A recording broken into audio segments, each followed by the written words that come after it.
Capítulo 28. Ficou deitada a seus pés até pela manhã, e levantou-se antes que pudesse um conhecer a outro. Ruth, capítulo 3, verso 14. Em algum momento da noite, meu cabelo havia se despenteado e meus cachos agora estavam soltos, caindo em um lado da minha face. Pisquei algumas vezes antes de abrir os olhos, acomodando a visão à luz. O sol estava nascendo a leste, lançando raios magníficos para anunciar sua entrada. Aquela visão gloriosa em rosa e laranja não foi nada comparada à que tive quando virei o rosto para o lado. Boaz estava virado para mim, seus cachos castanhos intensos, lindamente desordenados. Uma de suas mãos apoiava a lateral da cabeça, e ele me examinava com os olhos repuxados e um meio sorriso. Parecia bem descansado.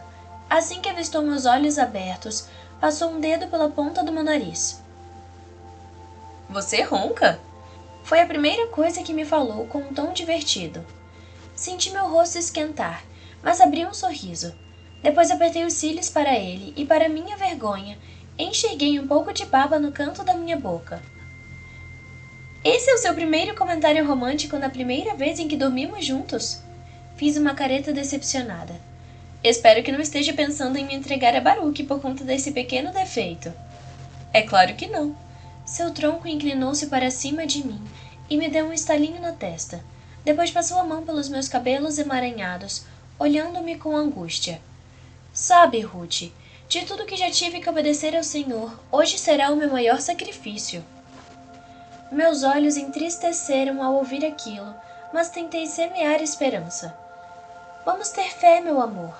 O Senhor sabe o desejo do nosso coração e também conhece o de Mira. Ele está no controle de tudo. O sorriso de Boaz subiu de um único lado. É exatamente por isso que amo você. E me beijou apaixonadamente enquanto eu processava o fato de que ele me amava. Quando recuou a cabeça, Boaz sentou-se e me ajudou a me levantar. Tire sua capa, pediu. Para quê? Só faça o que eu estou pedindo, mulher. Ri e obedeci. Meu senhor colocou nela 6 medidas de cevada. Para que tudo isso? Leve para sua sogra. É um adiantamento de presente de casamento. Do nosso casamento? Eu quis confirmar, com um sorriso receptivo à ideia. E que outro seria? Boaz esticou o pescoço e me deu um último beijo rápido. Agora vá, não quero que ninguém lhe veja aqui na eira. Para não manchar a sua reputação. Muitos casais se refugiam aqui nas noites de festas para fazer indecências. Ergui uma sobrancelha. E como o senhor sabe disso? Boaz sorriu com os olhos, depois me enxotou com a mão. Vá, mando notícias por Nadav. Espremi os olhos para ele, para evitar o escândalo. Recolhi a minha capa e parti.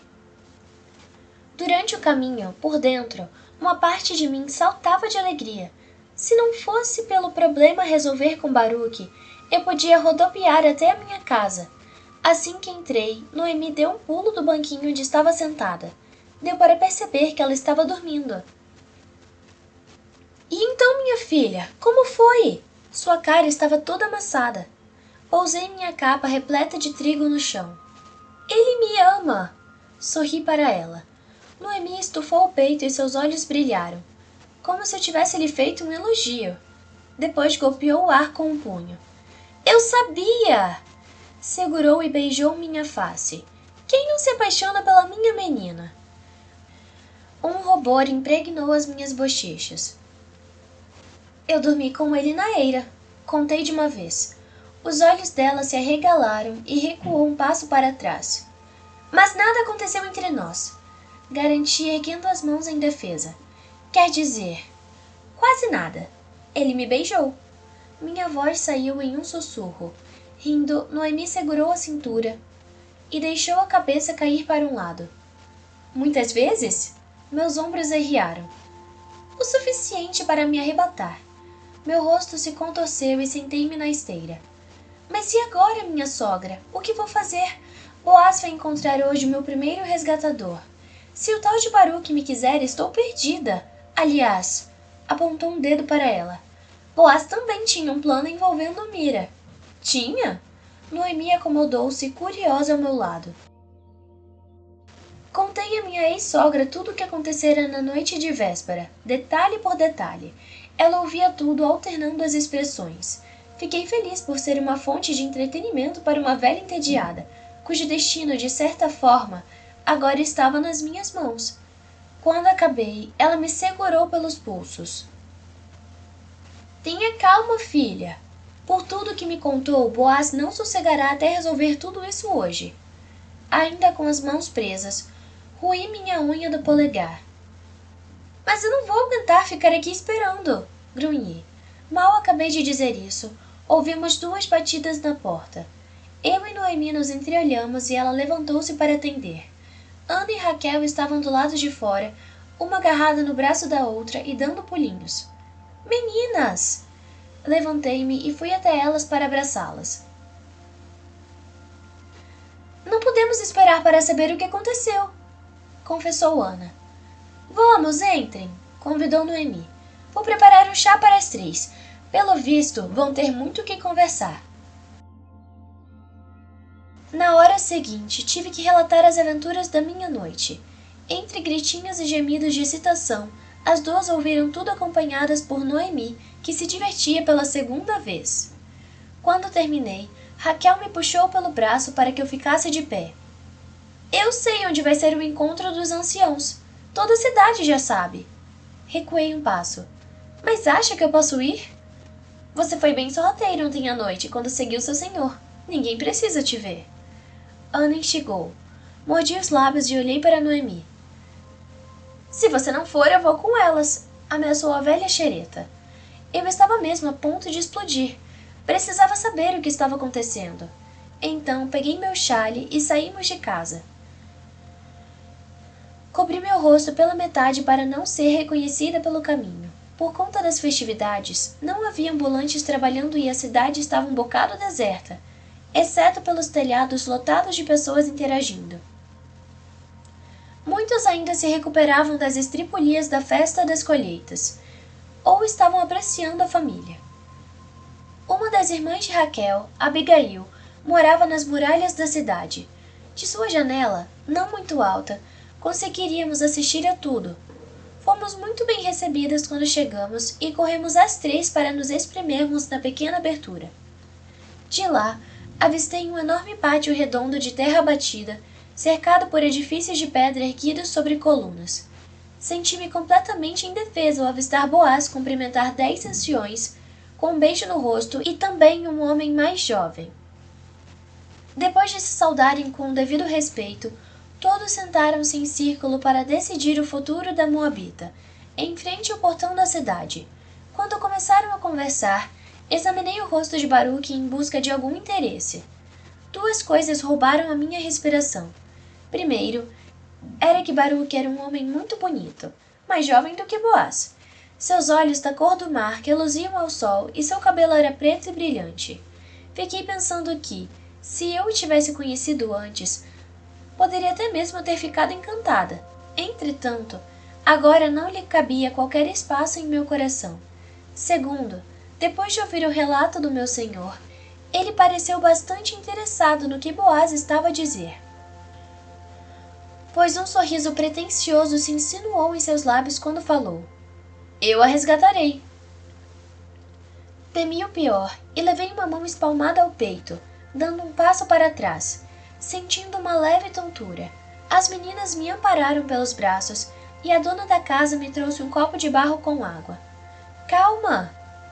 Abanou-me Ana, tirando o copo vazio da minha mão. Eles ainda estão conversando. Voltei relutante para a janela, com um nó na garganta e as pernas tremendo.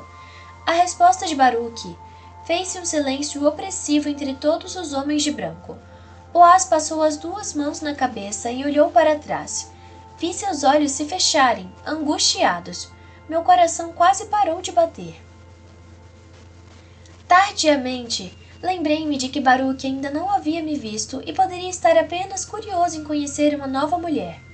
Depois, caso não gostasse de mim, poderia me negligenciar para junto de suas servas.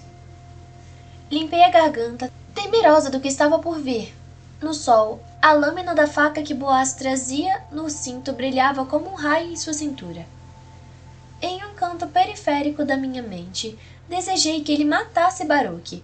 Depois sacudi a cabeça para espantar os pensamentos maliciosos. Aquilo não provinha de Deus. E eu iria aceitar a vontade dele para mim, fosse qual fosse, mas não sem lutar.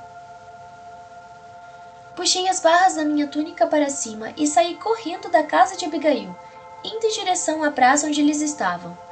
Ana e Raquel me seguiram pelos corredores do grande edifício. Nossos véus voavam ao vento, e o meu chegou a sair da cabeça e ficar para trás quando desci as escadas. Eu estava prestes a correr até eles quando minhas amigas me seguraram por trás e me esconderam em uma grande coluna de pedra. Ele precisa me ver! Eu me debati, conseguindo ir para o lado para enxergar o grupo novamente, mas ainda na sombra. Baruque precisa ver em meus olhos que eu não o desejo. Raquel se interpôs na minha frente. Você não pode interromper uma reunião dos anciões, Ruth. O que iriam pensar de você? Eu não me importo! Comecei a chorar. Ana enlaçou meus braços por trás, abraçando-me pelas costas. Confie no nosso Deus, sussurrou entre os meus cabelos. Não vai ser pela sua força, vai ser pela força dele. Fechei os olhos e parei de me debater, chorando ainda mais. Quando os abri, vi que Boaz me encarava de longe com os olhos aflitos. Fios soltos do meu cabelo grudavam em meu rosto repleto de lágrimas. Nenhum dos outros homens havia me visto. Não sei como ele me achou à distância. Forcei um passo até ele, mas meu senhor abriu mais os olhos e balançou a cabeça que não. Frustrada, caí de joelhos na terra quente. Vendo meu desespero, Boaz respirou fundo e ficou de pé, virando-se de frente para Baruque. Depois recomeçou a argumentar. Meu primeiro remidor era realmente atraente, mas tinha uma postura orgulhosa e um olhar calculista. Sobre a pele clara, vestia uma túnica azul de seda primorosamente tecida. Ouvia tudo atentamente, passando uma mão pela boca bem desenhada e acenando de vez em quando. Quando Boaz lhe disse alguma coisa, Baruque ficou rígido e fixou nele um ar de pavor. Suas sobrancelhas negras subiram tão alto que pensei que fossem sair da cabeça. Em seguida, uma pequena expressão de desgosto tocou seus lábios. Comecei a ter esperança de novo quando ele finalmente se abaixou e tirou um dos sapatos, depois ficou de pé e o entregou a Boaz. Eu sabia que aquela era uma maneira de oficializar os tratados entre os hebreus. Meu senhor teve que se abaixar um pouco para lhe dar um abraço apertado. Em seguida, ergueu o calçado no alto, fazendo sua manga da túnica recuar em torno do braço forte, e começou a gritar no meio da praça. Vocês hoje são testemunhas de que estou adquirindo toda a propriedade de Elimeleque, Quilion e Malom. Também estou adquirindo o direito de ter como minha mulher a Moabita Ruth, viúva de Malom, para manter o nome dele sobre a sua herança e para que o seu nome não desapareça dos registros da cidade. Todos os líderes confirmaram. Somos testemunhas! Fechei os olhos e prostrei meu rosto no chão, agradecendo ao Senhor e pedindo perdão pela minha falta de confiança.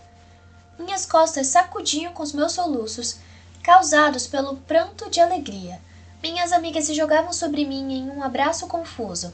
Ficamos ali reunidas, dando glórias e aleluias. Quando finalmente levantei a face do solo, minha testa estava suja de terra, o nariz escorrendo e meus olhos vermelhos. Por fim, um dos anciões levantou-se e pousou sua bengala na frente do corpo, falando em alta voz para Boaz. Faça o Senhor com essa mulher que está entrando em sua família como fez com Raquel e Lia, que juntas formaram as tribos de Israel. Seja poderoso em Efrata e ganhe fama em Belém. E com os filhos que o Senhor conceder a você dessa jovem, seja sua família como a de Pérez, que Tamar deu a Judá. Boaz curvou a metade do corpo em reverência para agradecer pela bênção, depois virou o rosto de lado e sorriu para mim, exibindo suas lindas covinhas e acenando vitorioso com o sapato.